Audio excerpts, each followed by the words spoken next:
मेरे YouTube channel astronaut पर आपका स्वागत है। नमस्कार, मैं हूं नरेश कुमार। सबसे पहले उन दर्शकों का धन्यवाद जिन्होंने पेज को सब्सक्राइब किया है, पेज के वीडियोस को शेयर कर रहे हैं, लाइक कर रहे हैं और कमेंट बॉक्स में हमें अपनी राय भी भेज रहे हैं।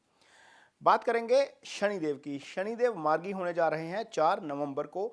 17 जून को शनिदेव वक्री हुए थे और 140 दिन का करीब ऐसा पीरियड रहा है जब वो वक्री अवस्था में रहेंगे और 4 नवंबर को मार्गी हो जाएंगे। अब इस वक्री और मार्गी अवस्था का आपके ऊपर क्या असर रहेगा, इस पर विश्लेषण करेंगे। लेकिन सबसे पहले ये बताएंगे कि वक्री और मार्गी अवस्था अक्सर होती क्या है, इसका इतना ज्योतिष में प्रभाव क्यों समझा जाता है। तो जब हम ज्योतिष पढ़ते हैं तो वो देखते हैं कि जो भू केंद्रीय पद्धति है उससे ज्योतिष पढ़ा जाता है, यानी कि धरती पर रहने वाले जितने भी जातक हैं उनके ऊपर ग्रहों का असर कैसे पड़ता है। तो 2 प्लैनेट ऐसे हैं जो इनर सर्कल के प्लैनेट हैं सूर्य से, यानी कि सूर्य और बुध बिल्कुल पास है, उसके जो थोड़ा सा दूरी पे है वो शुक्र है। तो बुध की दूरी रहती है 27 डिग्री सूर्य से, शुक्र की दूरी रहती है मैक्सिमम 47 डिग्री। आपको किसी भी कुंडली में सूर्य के सामने शुक्र या बुध नजर नहीं आएंगे। ये या तो एक घर पीछे आएंगे या एक घर आगे नजर आएंगे। ये है इनर सर्कल के प्लैनेट।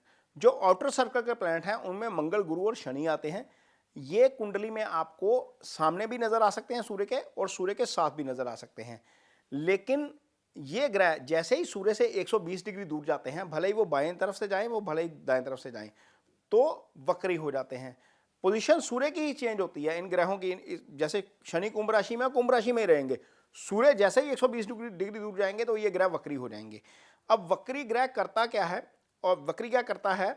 वक्री ग्रह उसका चेष्टा बल बढ़ जाता है। यानी कि मान लीजिए आप कार चला रहे हैं और आपने रेस पूरी दी हुई है, एक्सीलेटर के ऊपर पैर है आपका, लेकिन आपने हैंड ब्रेक भी दबाई हुई है, तो कार तो कोशिश करेगी ना कि मुझे तेजी से जाना है, लेकिन हैंड ब्रेक है तो वो उतनी तेजी से नहीं जा पाएगी। नतीजा क्या होगा? कार के टायरों के ऊपर असर होगा, उसके जो ब्रेकेज सिस्टम अंदर लगा होता है उसके ऊपर असर होगा। तो ऐसा ही बिल्कुल ग्रह के साथ होता है। ग्रह जब वक्री होता है तो उसका चेष्टा बल बढ़ जाता है। और मंगल, गुरु और शनि जब भी किसी कुंडली में सूर्य के सामने होंगे ये वक्री ही होंगे। ये नंगी आंख से नजर आ जाता है। लेकिन आजकल चूंकि सॉफ्टवेयर आ गए हैं इसलिए वहां पर लिखा होता है आर, तो पता लगता है वक्री। अदरवाइज जो अच्छा एस्ट्रोलॉजर है वो कुंडली देख के बता देगा कि ये वक्री अवस्था में है। तो वक्री अवस्था से मार्गी अवस्था में आ रहे हैं शनि, तो सिंह राशि के जातकों के ऊपर इसका क्या असर पड़ेगा ये जानने की कोशिश करेंगे। तो सिंह राशि के जातकों के लिए शनि इस समय सप्तम भाव से गोचर कर रहे हैं। सप्तम का गोचर शनि का अच्छा गोचर नहीं होता। वैसे भी सिंह राशि के लिए शनि अच्छे ग्रह नहीं है। उसका कारण यह है कि सिंह राशि सूर्य की राशि है और शनि सूर्य से मित्र भाव नहीं रखते। तो शनि वैसे भी जब सिंह राशि की कुंडली होगी तो शनि की मकर राशि 6ठे भाव में होगी, शनि की कुंभ राशि सप्तम भाव में होगी। सप्तम भाव मारक स्थान होता है। मारक स्थान इसलिए क्योंकि अष्टम का 12वां होता है। तो शनि मारक के फल करते हैं सिंह राशि के जातकों के लिए अपनी दशा में, या 6ठे भाव के फल करते हैं। 6ठा भाव रोग, ऋण, शत्रु का भाव है। तो इन 2 भावों के फल सिंह राशि के लिए शनि करते हैं। जब शनि सिंह राशि के लिए 7.5 में आते हैं तो ज्यादा असर करते हैं, क्योंकि सिंह राशि जो है वो फायरी साइन है, यानी कि अग्नि तत्व की राशि है। यहां पर आकर शनि ज्यादा आक्रामक हो जाते हैं। अब चूंकि आपकी कुंडली में सप्तम में गोचर कर रहे हैं तो ये शुभ गोचर में नहीं है। यदि आपकी कुंडली में दशा भी शनि की चल रही है तो इससे आपको थोड़ा सा सावधान रहना चाहिए। आगे बताएंगे कि किस तरह की चीजें जो है वो आपके साथ हो सकती हैं। सप्तम का गोचर शनि का, आपकी कुंडली में एक चार्ट होता है अष्टक वर्गा। यदि कुंभ राशि में शनि ने 5 या 6 मार्क्स दिए हुए हैं आपके, तो इस वीडियो में जो भी बताया जा रहा है वो आपके ऊपर ज़्यादा इंप्लीमेंट नहीं होगा। आपको उसका गोचर का अच्छा ही फल मिलेगा। भले ही शुभ गोचर में नहीं है, लेकिन शनि के अष्टक वर्गा में पॉइंट बहुत मैटर करते हैं। अब यदि अष्टक वर्गा में कम पॉइंट हैं तो बताते हैं आपको कि क्या होगा। अब शनि सप्तम में गोचर कर रहे हैं तो तीसरी दृष्टि पड़ रही है भाग्यस्थान के ऊपर। भाग्य का साथ आपको स्लो मिलेगा। शनि मंदगामी ग्रह हैं, 2.5 साल एक ही राशि में रहते हैं। तो जब शनि भाग्यस्थान को देखते हैं तो वहां की एक्टिविटी, वहां से संबंधित जो फल हैं उसके फलों में कमी आ जाएगी, वो स्लो हो जाएंगे। यानी कि आप कोई काम करना चाहते हैं, आपने कोई प्रोजेक्ट शुरू किया है, लेकिन आपको हर्डल्स आ रही हैं, कुछ परेशानी आ रही हैं। जो चीज़ 10 दिन में एग्जीक्यूट होनी चाहिए वो 2 महीने ले रही है। इतना ही फर्क पड़ेगा, लेकिन वो काम होगा जरूर। शनि डिले करते हैं काम को, जो है वो होता जरूर है, एग्जीक्यूशन जरूर होती है। तो डिले के लिए आपको थोड़ा सा तैयार रहना पड़ेगा, क्योंकि भाग्य स्थान के ऊपर शनि की दृष्टि है। जो 9वां भाव है वो अध्यात्म का भाव है। यहाँ पर हो सकता है कि आपका फोकस थोड़ा सा हटे, भगवान की पूजा करने जा रहे हैं आप, आपका मन कहीं और भाग रहा है, इस तरह की चीज़ें आपके साथ हो सकती हैं। 9वें भाव से धार्मिक यात्रा भी देखी जाती है। धार्मिक यात्रा यदि आपने करनी है तो हो सकता है कि रास्ते में कहीं ना कहीं कोई अड़चन आ जाए, कोई कागज़ में कोई कमी रह गई, कोई डॉक्यूमेंट गलत हो गया, गाड़ी में कोई दिक्कत आ गई, इस तरह की चीज़ें हो सकती हैं आपके साथ। और ये अगले साल जून तक ऐसी ही पोजीशन में रहेंगे, तो यहाँ पर आपको थोड़ा सा सावधान रहने की ज़रूरत है।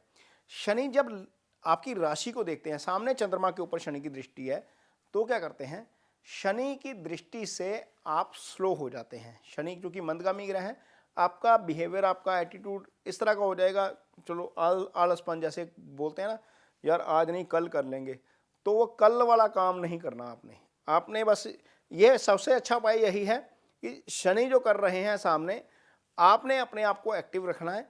कोशिश करिए कि ज़्यादा से ज़्यादा एक्टिव रहें।